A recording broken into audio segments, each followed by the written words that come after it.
폐지 줍는 시어머니의 치명적 복수. 여러분 안녕하세요. 오늘 들려드릴 이야기는 한 며느리의 치명적인 오만함과 그녀가 가난한 할머니로 무시했던 시어머니의 숨겨진 정체에 관한 이야기입니다. 제목은 폐지 줍는 시어머니의 치명적 복수입니다. 이 이야기의 주인공은 68세 나정순 할머니입니다. 매일 새벽 낡은 옷을 입고 리어카를 끌며 폐지를 줍는 모습. 아들 부부의 눈에는 쪽방에서 힘들게 사는 가난한 시어머니. 하지만 진실은 달랐습니다. 정수는 강남의 50평 고급 주택에 혼자 살고 있었습니다. 그리고 그녀는 며느리가 30억 투자를 받으려는 바로 그 투자 회사를 30년 전 세운 창립자였습니다. 왜 부유한 할머니가 폐지를 주었을까요? 왜 아들 부부에게 진실을 숨겼을까요? 그것은 아들과 며느리의 진심을 시험하기 위해서였습니다. 그리고 오늘 그 시험의 결과가 드러납니다. 자, 그럼 시작하겠습니다. 챕터 1 가면 뒤에 두 얼굴. 서울 강남의 한 고급 주택. 50평 규모의 2층 단독주택입니다. 정원에는 손질된 나무들이 있고 거실에는 고급 가구들이 놓여 있습니다. 이곳의 주인은 나정순 68세입니다. 정수는 거실 소파에 앉아 경제신문을 읽고 있습니다. 탁자 위에는 골든 리치그룹 로고가 박힌 서류들이 쌓여 있습니다. 전화가 울렸습니다. 아들 민석에게서 걸려온 전화였습니다. 정수는 따뜻한 목소리로 전화를 받았습니다. 응, 민석아. 전화 너머로 아들의 목소리가 들렸습니다. 민석은 전화로 급하게 말했습니다. 어머니, 이번 주 금요일에 좀 조용히 계세요. 저희 회사 중요한 투자 유치 PT가 있어서요. 그래? 무슨 투자인데? 골든 리치그룹에서 30억 투자 받는 건데 어머니 그날만큼은 저희한테 연락하지 마세요. 그리고 저희 회사 근처에도 오시면 안 돼요. 정순의 표정이 굳었습니다. 왜? 민석은 난처한 듯 말했습니다. 그게 어머니가 폐지 주우시잖아요. 혹시 투자자들이 보면 저희 회사 이미지에 안 좋을 것 같아서요. 정수는 눈을 감았습니다. 그리고 조용히 대답했습니다. 알았다. 전화가 끊어졌습니다. 정수는 창밖을 바라봤습니다. 그녀의 눈에는 슬픔과 차가운 결심이 섞여 있었습니다. 사실 정수는 5년 전부터 일부러 낡은 옷을 입고 폐지를 주워왔습니다. 이유는 단 하나. 아들 부부가 자신을 가난한 어머니로 여기는 상황에서 과연 얼마나 효도하는지, 얼마나 진심으로 대하는지 시험하기 위해서였습니다. 같은 날 저녁, 아들 민석의 아파트. 며느리 세리는 거실에서 남편 민석과 대화하고 있었습니다. 며느리는 와인을 마시며 냉소적으로 웃었습니다. 당신 어머니한테 연락했어? 금요일에 집에만 있으라고? 민석은 불편한 표정으로 말했다. 응, 말했어. 잘했어. 솔직히 당신 어머니 때문에 우리가 얼마나 창피한지 알아? 우리 친구들이 뭐래? 저 할머니 왜 저래? 자식들이 돈이 없나? 막 수군거린다고. 민석은 아무 말도 하지 못했습니다. 며느리는 날카롭게 계속 말을 이었습니다. 어머니가 쪽방에서 사신다며? 우리가 한 달에 50만 원씩 드리는 것도 아까운데 그 돈으로 폐지는 왜 주우시는 거야? 정말 이해가 안 돼. 민석은 풀 죽은 목소리로 말했습니다. 그래도 우리 어머니인데. 어머니는 어머니고 사업은 사업이야. 이번 30억 투자만 받으면 우리 인생 완전히 바뀐다고. 그런데 만약에 투자자들이 당신 어머니 폐지 줍는 거 보면 끝이야, 끝. 그리고 솔직히 투자 받으면 어머니가 우리한테 돈 달라고 할까봐 걱정돼. 가난한 사람들은 돈 냄새만 맡으면 달려들잖아. 하지만 그들은 몰랐습니다. 그들이 가난한 시어머니라고 무시하는 나정순이 사실은 그들이 투자받으려는 골든 리치그룹을 30년 전 빈손으로 세운 창립자라는 것을 그리고 정수는 이미 며느리가 제출한 투자 계획서를 받아봤다는 것을. 같은 시각 정순의 집. 정수는 서재에 앉아 며느리의 투자 계획서를 읽고 있었습니다. 그녀는 차갑게 중얼거리며 빨간 펜으로 하나하나 문제점을 표시했습니다. 허위 매출 보고, 환경법규 위반 은폐, ESG 등급 조작. 세리나, 내가 얼마나 비윤리적인지 이제 세상이 알게 될 거야. 챕터 2 며느리의 사기 각본. 투자 PT 3일 전. 며느리 세린의 회사 사무실. 세린은 노트북 앞에 앉아 최종 투자 계획서를 수정하고 있었습니다. 화면에는 엑셀 시트가 펼쳐져 있었고 그녀는 숫자를 조작하고 있었습니다. 폐기물 불법 투기 벌금 1억 2천만 원이라는 항목이 클릭 한 번에 사라지고 설비 유지 보수비로 변경되었습니다. 세린은 냉소적인 미소를 지었습니다. 투자자들은 숫자만 예쁘면 다 믿어. 이 계획서만 통과되면 30억 투자 확정, 내 성과급 10억. 그녀는 더 많은 조작을 이어갔습니다. 3분기 매출 15% 증가를 280% 증가로, 환경법규 위반 17건을 완전 삭제, ESG 등급 D를 A+로. 모든 것이 거짓이었습니다. 시어머니는 쪽방에서 폐지나 주우시고 나는 이 한 방으로 억만장자. 인생 참 불공평하지. 하지만 그게 실력 차이지. 후후. 그녀는 최종 투자 계획서를 출력했습니다. 표지에는 이렇게 적혀 있었습니다. 수신 골든 리치그룹 투자자문위원회. 며느리는 서류에 도장을 꾹 찍으며 승리의 미소를 지었습니다. 완벽해. 금요일만 기다리면 돼. 하지만 그녀는 몰랐습니다. 같은 시각 정순의 서재에서. 정순이 똑같은 투자 계획서의 PDF 파일을 받아보고 있다는 사실을.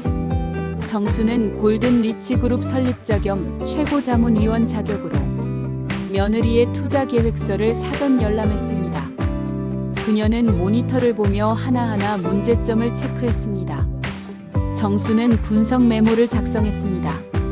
4페이지 폐기물 처리 비용 은폐, 환경부 데이터와 불일치.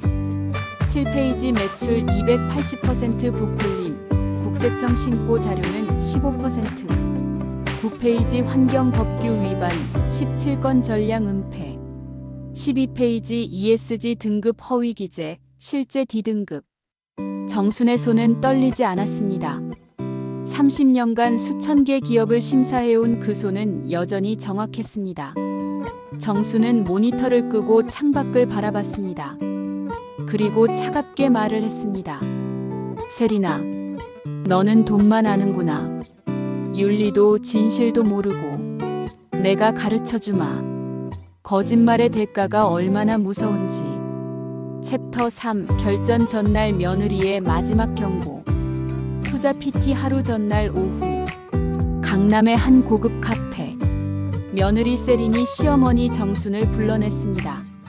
세린은 명품 가방을 들고 완벽한 메이크업을 한 채 카페에 들어왔습니다. 그리고 구석자리에 앉아있는 정순을 발견했습니다. 정순은 낡은 점퍼에 헝클어진 머리, 손에는 낡은 천가방을 들고 있었습니다. 며느리는 정순을 보자마자 인상을 찌푸렸습니다. 그리고 낮은 목소리로 짜증나듯 말했습니다. 어머니, 왜 그렇게 입고 나오세요? 사람들이 다 쳐다보잖아요. 정순은 조용히 고개를 숙였습니다. 미안하다. 며느리는 한숨 쉬며 말했습니다. 됐어요. 어머니 불러낸 이유는 내일 우리 회사 중요한 투자 PT가 있어요. 그래. 골든 리치그룹이라고 엄청 큰 투자사예요. 거기서 30억을 투자받는 거예요. 우리 인생이 완전히 바뀌는 날이에요. 며느리는 커피잔을 내려놓으며 차갑게 말했습니다. 그래서 어머니한테 부탁이 있어요. 내일 하루만큼은 우리한테 연락하지 마세요. 그리고 우리 회사 근처에도 절대 오지 마세요. 왜? 어머니도 아시잖아요.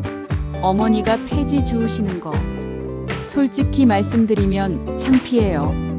만약 투자자들이 어머니 보면 우리 회사가 얼마나 가난한지 오해할 수 있어요. 정순의 손이 가방끈을 꽉 쥐었습니다. 며느리는 냉소적으로 말을 했습니다. 그리고 솔직히 또 하나 걱정되는 게 있어요. 우리가 투자 받으면 어머니가 돈 달라고 하실까 봐요. 뭐? 어머니 기분 나쁘게 듣지 마세요. 근데 어머니 쪽방에서 힘들게 사시잖아요. 우리가 한 달에 50만 원씩 드리는 것도 솔직히 우리한테는 부담이에요. 근데 30억 투자 받았다고 하면 어머니가 더 달라고 하실 것 같아서요. 정순의 눈에 눈물이 맺혔습니다. 하지만 그녀는 참았습니다. 어머니 이해하시죠? 우리도 우리 인생이 있어요. 그러니까 내일만큼은 조용히 집에만 계세요. 그리고 혹시 돈 필요하시면 투자 받고 나서 좀 여유 생기면 그때 더 드릴게요. 알겠죠? 며느리는 자리에서 일어났습니다. 그리고는 차갑게 말을 했습니다. 그럼 전 가볼게요. 내일 중요한 날이라 준비 많이 해야 해서요. 아, 그리고 어머니. 다음부터는 좀 깨끗한 옷 입고 나오세요. 제 체면도 생각해 주세요.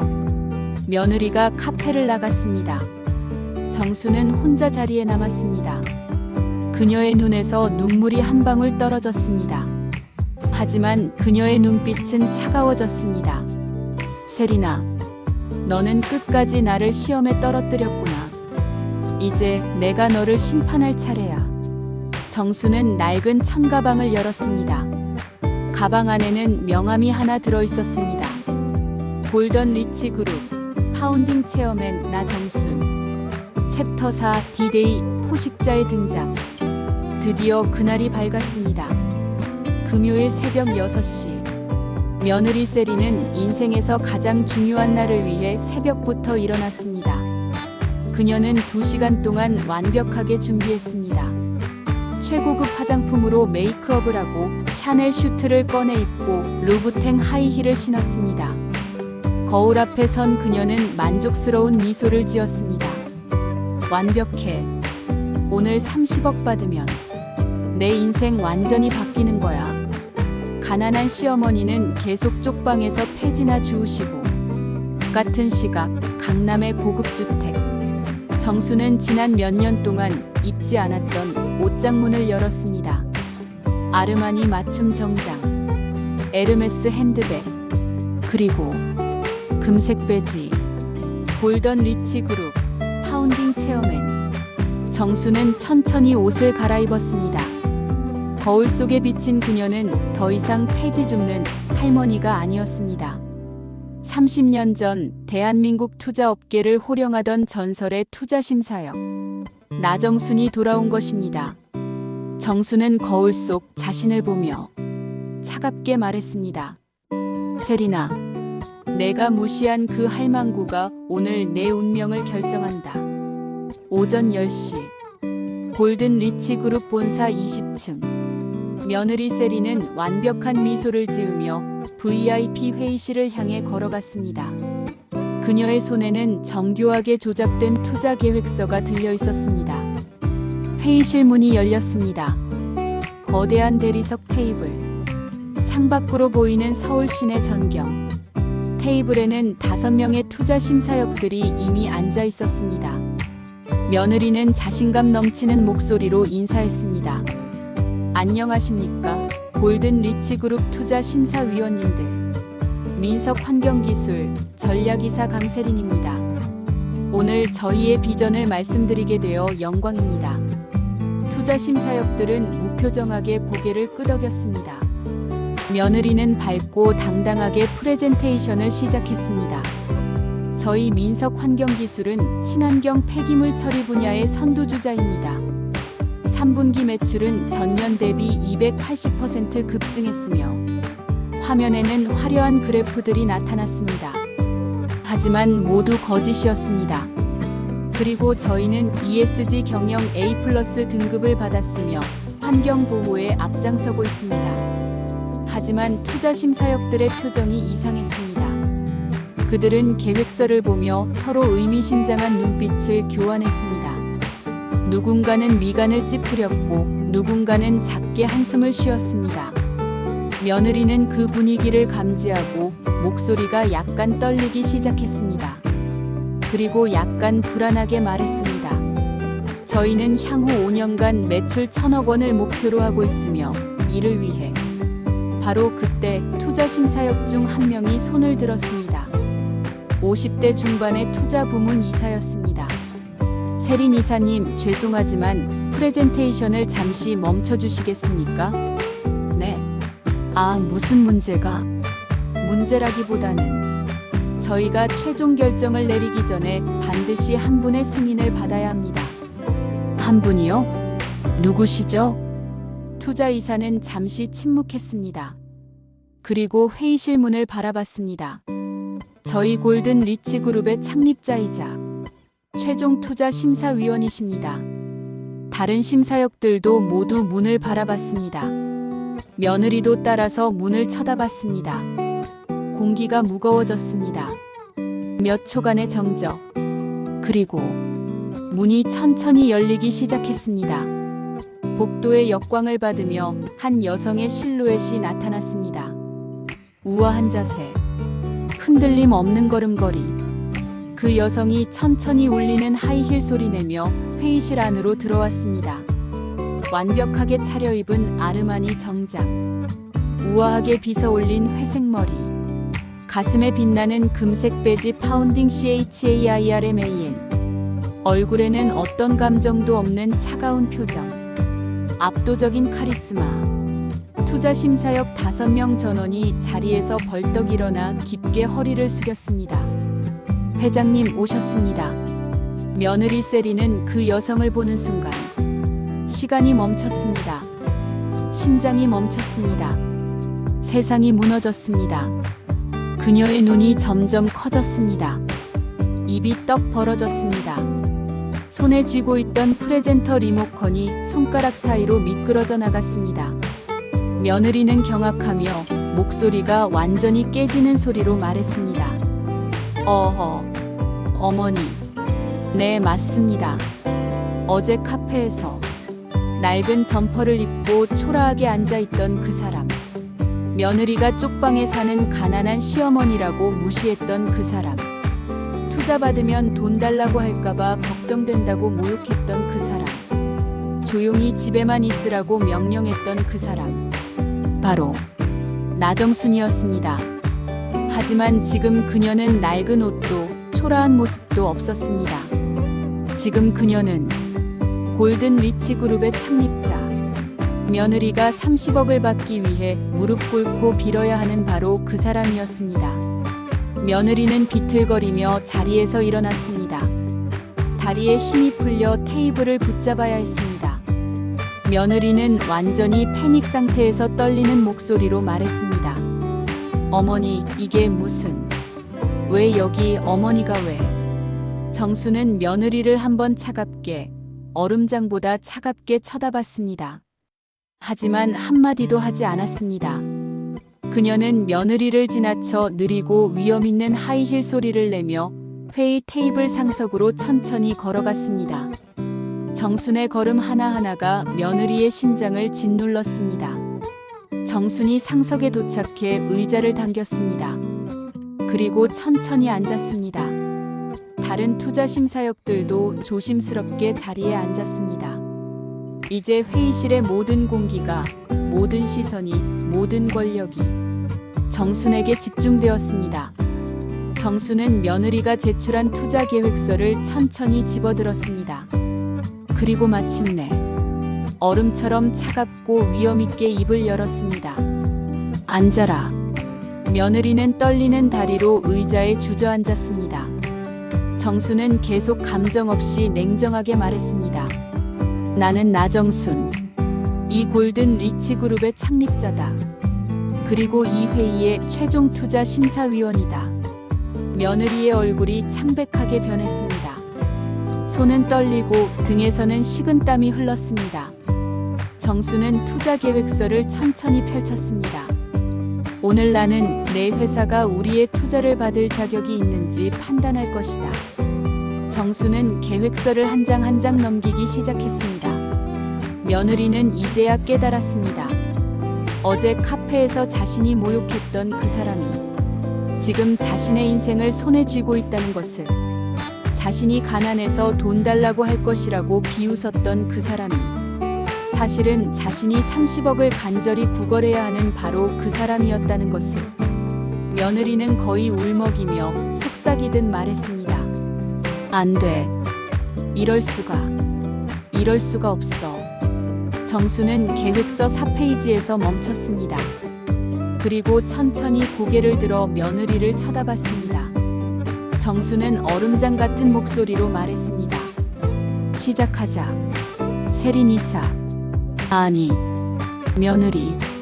내가 숨긴 거짓말을, 내가 조작한 숫자를, 내가 저지른 범죄를 하나하나 밝혀보자. 며느리의 얼굴에서 마지막 혈색마저 완전히 사라졌습니다. 그녀는 알고 있었습니다. 자신이 조작한 모든 숫자가, 자신이 은폐한 모든 범죄가, 자신이 꾸민 모든 거짓말이 지금부터 하나하나 벗겨질 것이라는 것을, 그리고 자신의 인생이 바로 여기서 이 순간 완전히 끝날 것이라는 것을, 그리고 심판이 시작되었습니다. 챕터 5 거짓의 해부 치명적 심판. 정수는 며느리가 제출한 투자 계획서를 천천히 펼쳤습니다. 그녀의 손가락이 첫 번째 페이지에 멈췄습니다. 정수는 차분하지만 냉정하게 말했습니다. 4페이지. 감가상각비 항목을 보자. 며느리의 얼굴이 순식간에 창백해졌습니다. 여기 기재된 1억 2천만 원. 이것이 설비 감가상각비라고 했지? 며느리는 떨리는 목소리로 말했습니다. 네, 맞습니다. 거짓말. 정수는 또 다른 서류를 테이블 위에 놓았습니다. 이것은 환경부 데이터베이스에서 가져온 자료다. 내 회사는 지난 1년간 폐기물 불법 투기로 17건의 법규 위반 기록이 있어.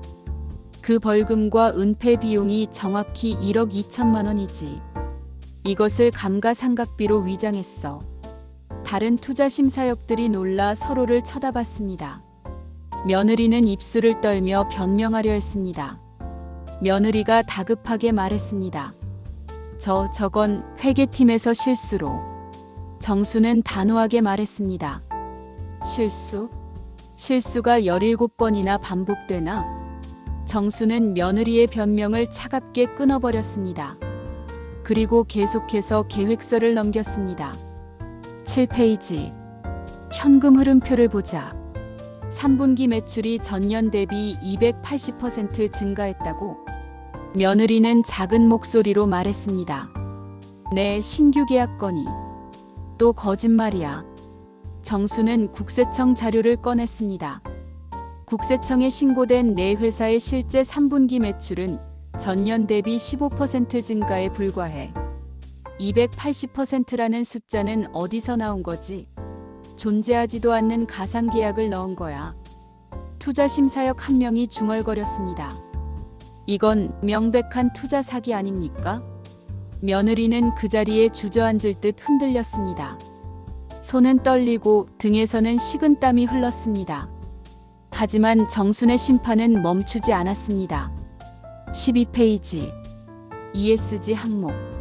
환경, 사회, 지배구조 모두 A+ 등급이라고 기재했지? 며느리는 거의 울먹이며 말했습니다. 저희가 노력해서. 정수는 냉혹하게 말했습니다. 전량 허위야. 환경법규 위반 17건, 직원 임금 체불세 건, 불법 하청 계약 8건. 실제 ESG 등급은 D야.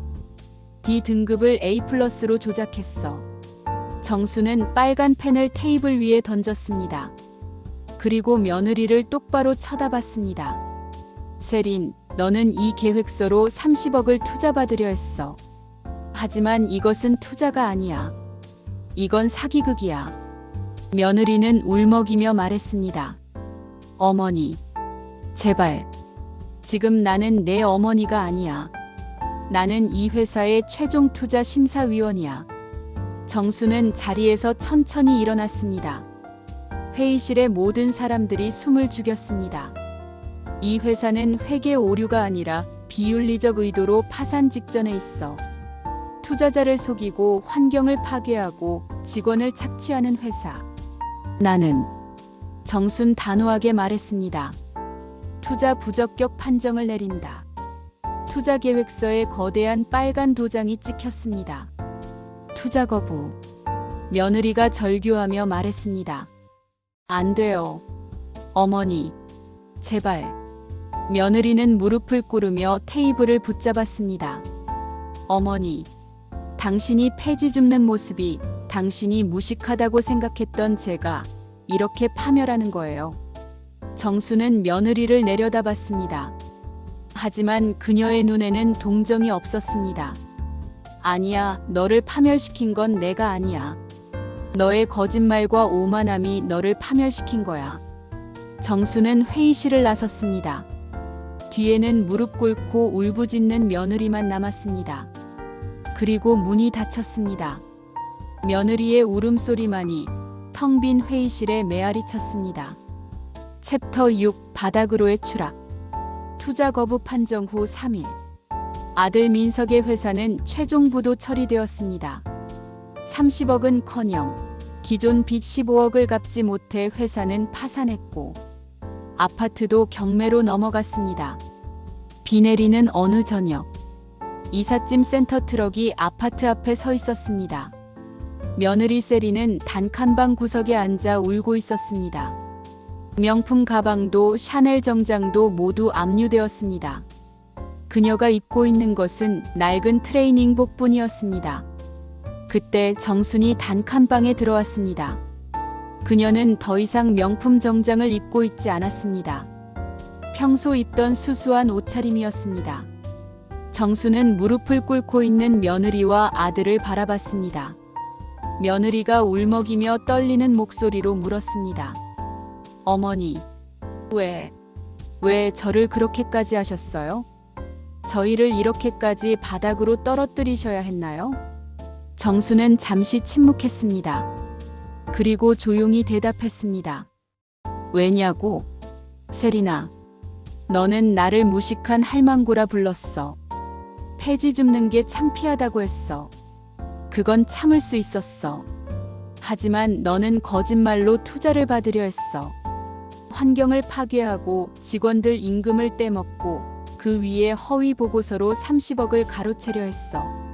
그건 용서할 수 없는 일이었어.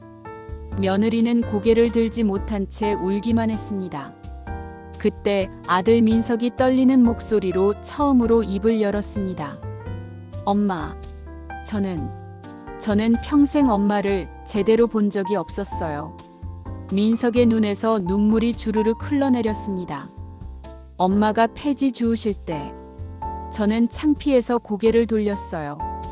엄마가 무언가 말씀하시려 하면 저는 듣지 않았어요. 엄마의 그 수첩에 뭐가 적혀 있는지 한 번도 궁금해하지 않았어요. 민석은 울먹이며 어머니 앞에 무릎을 꿇었습니다.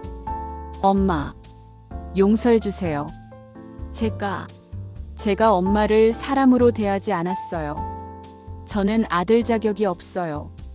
며느리 세린도 어머니 앞으로 기어갔습니다. 그녀는 울면서 정순의 손을 붙잡았습니다. 어머니, 제가 너무 오만했어요. 제 MBA 학위가 제 경력이 전부인 줄 알았어요. 하지만 어머니의 그 낡은 수첩 한 권이 제 모든 학위보다 값진 것이었어요. 며느리는 떨리는 손으로 바닥에 떨어진 정순의 낡은 수첩을 집어들었습니다. 어머니, 제발 저에게 다시 한번 기회를 주세요. 저에게 진짜 기업 윤리가 무엇인지, 진짜 존중이 무엇인지 가르쳐 주세요. 정수는 한참을 그들을 내려다봤습니다. 그녀의 눈에도 눈물이 맺혔습니다. 그리고 천천히 두 사람을 일으켰습니다. 일어나거라. 바닥까지 내려왔으면 이제 다시 올라갈 일만 남았어.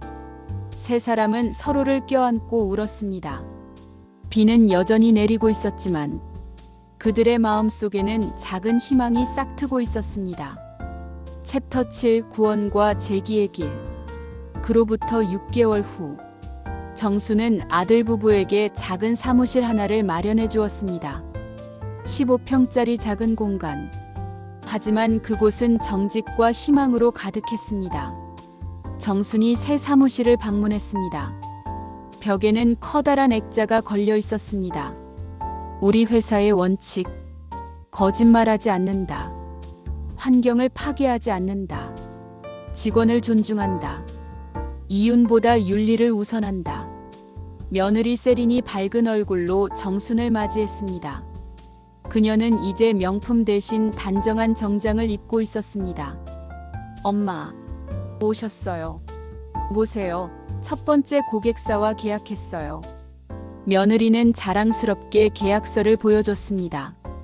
이번엔 단 한 줄도 거짓말 없어요.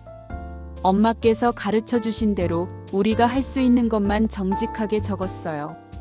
규모는 작지만요. 정수는 미소를 지으며 계약서를 살펴봤습니다. 잘했어, 세리나. 작은 게 부끄러운 게 아니야. 거짓이 부끄러운 거지. 이게 진짜 시작이야. 그때 민석이 밖에서 들어왔습니다. 그의 손에는 커피 3잔이 들려 있었습니다. 엄마 오실 줄 알고 커피 사왔어요. 엄마가 좋아하시는 아메리카노요. 정수는 그런 아들을 보며 눈시울이 붉어졌습니다. 고맙다, 민석아. 며느리가 정순의 손을 잡았습니다. 엄마, 정말 감사해요. 엄마가 아니었다면 저희는 평생 거짓말 속에서 살았을 거예요. 엄마께서 저희를 구해주셨어요. 정수는 고개를 저었습니다. 아니야, 나는 그저 너희가 바닥을 딛고 다시 일어서는 걸 지켜봤을 뿐이야. 너희를 구한 건 너희 자신이야. 그때 사무실 전화가 울렸습니다. 며느리가 받았습니다. 네, 정직 환경기술입니다. 네. 골든 리치 그룹에서요. 며느리는 놀란 표정으로 정순을 쳐다봤습니다. 정순은 조용히 미소 지었습니다. 네. 감사합니다. 꼭 준비하겠습니다. 며느리가 흥분한 목소리로 말했습니다. 엄마, 골든 리치 그룹에서 저희 회사의 투자 검토 미팅을 제안했대요. 이번엔 정말 정직하게 준비해서 보여드릴게요. 민석도 기쁜 얼굴로 어머니를 안았습니다. 엄마, 이번엔 정말 엄마를 존경하는 마음으로 엄마께 배운 윤리로 해낼게요. 정수는 두 사람을 보며 조용히 말했습니다. 이 투자는 너희의 능력이 아니라 너희의 진심에 대한 투자야. 잊지 마라. 가장 값진 자산은 돈이 아니라 신뢰야. 챕터 8 에필로그 존중이라는 투자. 그로부터 2년 후 아들 민석의 회사는 윤리 경영으로 업계에서 유명해졌습니다.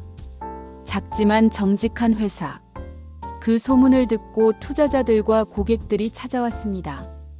그리고 오늘도 새벽 5시 나정수는 리어카를 끌고 거리를 걷습니다. 폐지를 주우며 정수는 미소 짓습니다. 거리를 지나던 한 젊은이가 정순에게 인사합니다. 할머니, 안녕하세요. 오늘도 일찍 나오셨네요. 그럼 일찍 일어나는 새가 벌레를 잡는다고 하잖니? 정수는 리어카를 끌며 골목을 지나갑니다. 골목 끝에는 아들과 며느리가 운영하는 회사 간판이 보입니다. 정직 환경기술 주식회사 대표이사 민석 세린. 정수는 그 간판을 보며 가슴속으로 중얼거립니다. 나는 폐지를 줍는 삶으로 돌아왔다. 왜냐하면 내가 원하는 것은 돈이 아니라 존중이었기 때문이다. 존중. 며느리가 나를 사람으로 대해주는 것, 아들이 내 말에 귀 기울여주는 것, 그리고 내가 하는 일을 이해해주는 것. 그 존중이야말로 모든 관계와 모든 기업을 성공으로 이끄는 가장 값진 투자다. 그때 회사 문이 열리고 며느리가 나왔습니다. 그녀는 정순을 보고 밝게 손을 흔들었습니다. 엄마, 아침 드시고 가세요. 정수는 미소 지으며 고개를 끄덕였습니다. 그래, 곧 갈게. 정수는 다시 리어카를 끌며 걸어갑니다. 그녀의 뒷모습은 행복해 보였습니다. 여러분, 부디 삶의 어떤 자리에서든 타인의 숨겨진 지혜를 겸손하게 인정하시길. 누군가의 낡은 리어카가, 누군가의 작은 수첩이, 누군가의 평범해 보이는 일상이 사실은 당신이 배워야 할 가장 위대한 교과서일 수 있다. 그리고 정수는 다시 폐지를 줍습니다. 이 지구를 조금이라도 깨끗하게 만들며 진심으로 행복하게 살아갑니다. 당신이 무시했던 그 사람이 언젠가 당신의 운명을 쥐고 있을지도 모릅니다. 그러니 모든 사람을 존중하십시오. 가장 값진 투자는 진심과 존중입니다. 그리고 그 투자는 언젠가 반드시 돌아옵니다. 오늘의 이야기, 폐지 줍는 시어머니의 치명적 복수는 여기서 마치겠습니다. 이 이야기가 여러분의 가슴에 작은 울림으로 남기를 바랍니다. 가장 값진 투자는 진심과 존중입니다. 다음 이야기에서 또 뵙겠습니다. 감사합니다.